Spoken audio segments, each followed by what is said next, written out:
I was about to rush back down the hallway when suddenly the light turned back on. Now, I hadn't moved at all, so the motion sensor can't have been detecting movement from me. Nobody else was there. From where I was standing, I could see down the whole hallway. I was completely alone. I was seriously freaking out when suddenly the light shut back off again. And there it was, before my very eyes, an image that still haunts me to this day.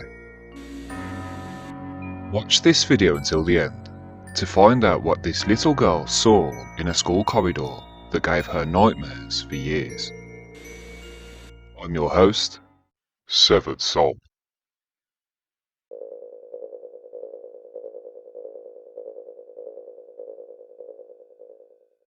The following story comes from a pupil of an allegedly haunted school. This student experienced a few paranormal incidents within the school, but the creepiest story comes from the school's janitors. This is their story. As a kid, I went to a school that was renowned for being haunted. It was built in the early 1900s, but at some point in the mid-1950s, there was a devastating fire that destroyed the entire top floor. Sadly, many children lost their lives that day. Eventually, the building was reconstructed without the top floor, making it a two-story building with a really creepy basement. There was always a really eerie feeling around the school, and if ever I was walking around alone, I felt like I was being watched. One of the staircases at the school was filled entirely with paintings of children that former students had painted. Every time my friends and I would pass these paintings, something seemed to look different. A soccer ball that was never there. A flower in a girl's hair that was never there. Things like that. One day, we decided to take notes of some specific things to see if they were still the same the next day. This was way before the time of camera phones, so we couldn't take any pictures. One note that we took was of a little girl smiling, looking to the right at her friend with a flower. What we saw the next day absolutely chilled me to my core. The girl was now looking straight forward, directly at us, with a very cold, stoic expression on her face. No smile at all. From then on, we avoided that staircase at all costs. The school had a boiler room that you could peek into from the outside, but we weren't allowed to go inside at all. Sometimes at recess, when we were playing outside that area, we could see white apparitions darting around inside. When we would look in through the window, there'd be nothing there. Being kids, however, curiosity got the better of us. One day, we were having an event after school, and we decided to go up to the boiler room and see if we could open the door. We were feeling brave, as our parents were in the gymnasium right next to the boiler room. When we turned the knob, the door was locked, so we banged on the door, 3 times to be exact. Immediately, in response, there were 3 bangs from the other side of the door, and the door handle started rattling as if somebody was trying to get out. We all ran for our lives towards the gymnasium and never looked back. The next story I'll tell you is also from the boiler room, and it might sound crazy, but it's honestly one of the scariest things that's ever happened to me. Once, when I peeked into the boiler room from the outside, I could see a huge pipe from the middle of the wall extending out into the abyss. At the edge of that pipe was a young girl's body just laying there, presumably dead. In a panic, I told my friends to look in through the window, but by the time they looked, the girl was gone. For about a month after that day, I kept having nightmares about a little girl dressed in black, with black hair and pale skin, begging me to help her. It was always the same dream, but every time I asked her what she needed help with, the dream would end. It was really, really creepy. The next story I'm about to tell you is something I heard from the janitors who spend the night at the school. They were in the janitor's office in the basement one night, just chatting and having some snacks, when they heard the sounds of children playing coming from the gymnasium. The sound of children's laughter gradually became louder and louder, and soon they could hear multiple children laughing, playing, bouncing balls, etc. They walked towards the gymnasium where the sounds were coming from, and when they reached the door, they immediately stopped. What they said they found in that gymnasium makes my skin crawl. They said that there was one singular basketball in the middle of the gymnasium bouncing on the spot. The basketball came to a stop, but before they could turn to leave the gymnasium, it started rolling over towards them. Eventually, the school was demolished and houses were constructed on the land. I just can't help but wonder whether the spirits that resided in that school ever found peace.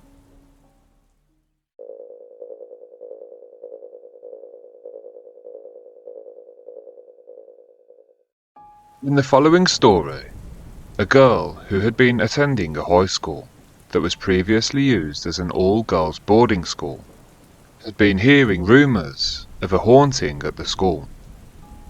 She almost dismissed the rumours as nonsense. That was until she experienced something in the corridor of that school that made her skin crawl. This is her story. The high school I attended was said to be haunted by the spirit of a girl who was pushed from the bell tower. It's said that the girl broke her neck, causing her to pass away instantly when she hit the ground. Before it was transformed into a modern-day high school, I believe the school was used as an all-girls boarding school. Strangely enough, I can't seem to find much information regarding the history of the building itself. There were a few small stories often told about the school being haunted by the girl. Of course, these could have just been nonsense rumours and completely fabricated. However, I had an experience of my own that gave me more than enough reason to believe that the rumours could be true. But I'll start with one of the stories I heard from others. One of the students in the school needed the assistance of a guide dog, which they would bring into the school with them. However, the dog would absolutely refuse to go anywhere near the staircase that led to the bell tower. The dog would whine and struggle and try and back away from the staircase, and wouldn't go anywhere near the bottom end of the ICT corridor, which is where the doors lead out to the stairwell. Coincidentally, this is where I also had my own experience. I'd also like to add that there's no longer a bell in the bell tower itself. It was removed way before I started at the school, and it was never replaced. I believe that the bell was removed, and the door leading to the bell tower was sealed shut for safety reasons. This meant that even if we ascended the stairs to the tower, we wouldn't be able to gain access to the tower itself. Now, on to my own experience.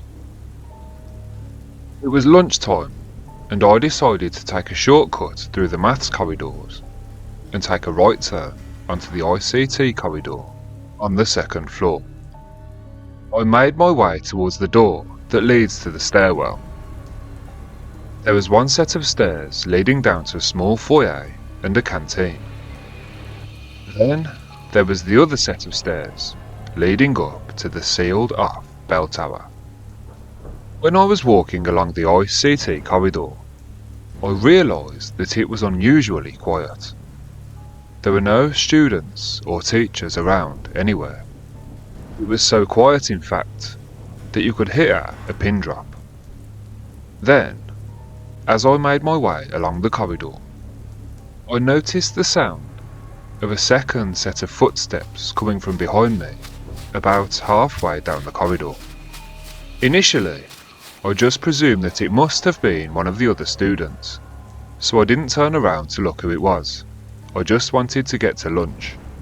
I got to the doors, which are a big, heavy set of wooden doors, which don't stay open on their own. They need to be pushed with quite some force, and latched onto a heavy-duty magnet that only releases when you press a button. The amount of times I was whacked in the face by these things is astounding. Anyway, I reached the doors and pushed one of them open, not bothering to latch it to the magnet on the wall. I was thinking that the person walking behind me would catch the door as I let it go and walk down the stairs to have their lunch too. However, as I began walking down the stairs towards the canteen, I suddenly stopped mid-step. Something didn't feel right, and I suddenly realised that the door hadn't made the loud noise it makes when it usually slams shut, and the footsteps had stopped at the door. I waited for whoever it was to pass me on the stairs, but nobody did. I turned around slowly, and that heavy door that I had just walked through was being held open on its own, not latched onto the magnet. It was ajar, open wide enough that I could see down the corridor, but not open wide enough for it to be latched onto that magnet, and the student that I presumed was walking behind me was absolutely nowhere to be seen. What happened next absolutely chilled me to my core. The door now started swinging slowly, back and forth, as if somebody was toying with it. The door started to shut, slowly, as if somebody had been holding the door open, and then let it shut slowly so that it wouldn't make a noise. I literally couldn't get out of there fast enough. I turned and ran down the stairs as quickly as I possibly could. I never took that shortcut again when I was alone. I always walked the long way round if nobody else was with me. The creepiest thing is to think that this spirit or entity was standing there staring at me the whole time. That really makes my skin crawl.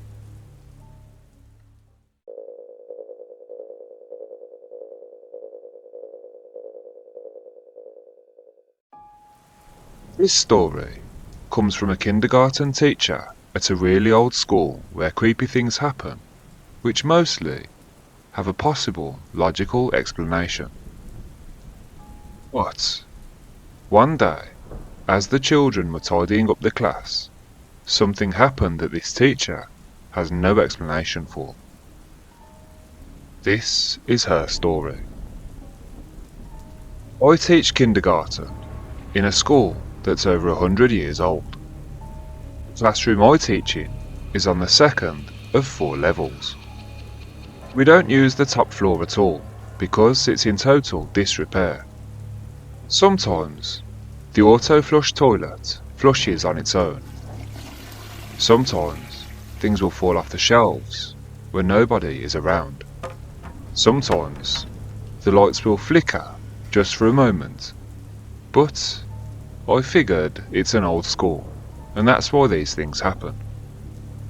Anyway, last year around parent-teacher conference time, I sent home a little questionnaire asking the parents what they would like to discuss at the conference. One of the questions was, what friends from school does your child like to talk about when they're at home? Social and friendship skills are a big part of kindergarten. That's why I like to ask this question. Of the 20 children in my class, 7 of them had listed a child called Alex as a friend. There is no child called Alex in my class. In fact, there's no child called Alex in the entire school. I asked them who Alex was. It's fairly normal for children to have imaginary friends, but for all of them to have the same imaginary friend is a little bit unsettling. They said things like, the quiet boy. He likes to sit on the stool over by the bookshelf. He's nice, but he cries quite a lot. I figured it was just their imaginations, and they'd been talking about it amongst themselves. That was until yesterday, when me and the children were tidying up the classroom. I was moving some furniture around when one of the children came up to me and said, "Mrs. Momo, Alex really wants you to put the stool back by the bookshelf so he can look out the window when you read stories to us." At first, I said the stool needs to be moved back over by the desks to make the room look tidy. The child insisted that the stool be moved back over by the window, so in the end I obliged. When I moved the stool back over by the window, scratched into the paint of the metal window frame was a name and number. It read, Alex, 6. All of the children in my class were 5 or 6 years old. Maybe Alex wasn't an imaginary friend after all.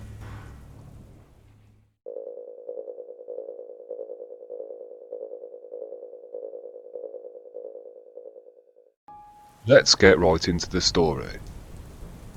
I was about 9 years old when I experienced something that still gives me nightmares to this day. I had just started going to an elementary school that my mum also went to when she was younger. It was a huge school with 4 floors and a playground out the front. My classroom was on the first floor. We had this weird thing where we'd have the same teacher all year round, but they'd teach different subjects throughout the day. Anyway, one day I desperately needed to use the bathroom, so I asked my teacher if I could go. Of course, she said yes, so I got up and made my way to the bathroom. It's important for the story for you to know that the lights were activated by motion sensors all throughout the school. As I was walking down the corridor, one of the lights shut off, and I got really scared, just because I was 9 and really scared of the dark. I quickly walked to the hallway, and it turned back on again. I felt really relieved and carried on to the bathroom. After I was finished, I walked out of the bathroom and the light was off again. I was about to rush back down the hallway when suddenly the light turned back on. Now, I hadn't moved at all, so the motion sensor can't have been detecting movement from me. Nobody else was there. From where I was standing, I could see down the entire hallway. I was completely alone. I was seriously freaking out, when suddenly the light shut back off again. And there it was, before my very eyes, an image that still haunts me to this day.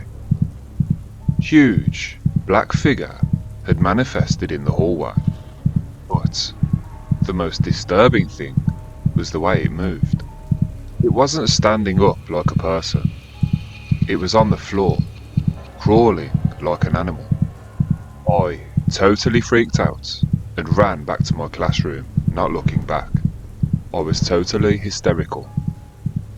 I left that school when I was 11 years old. The school was demolished a few years later and turned into apartment buildings. I remember some of the kids in school talking about how the school had been built on burial grounds. I don't know if there's any truth to these claims, but it would certainly provide some kind of explanation as to what I saw that day. That's all for today. I really hope those stories give you nightmares. If you enjoy this type of content, please don't forget to like this video and subscribe to the channel for a feast of grim and grisly content.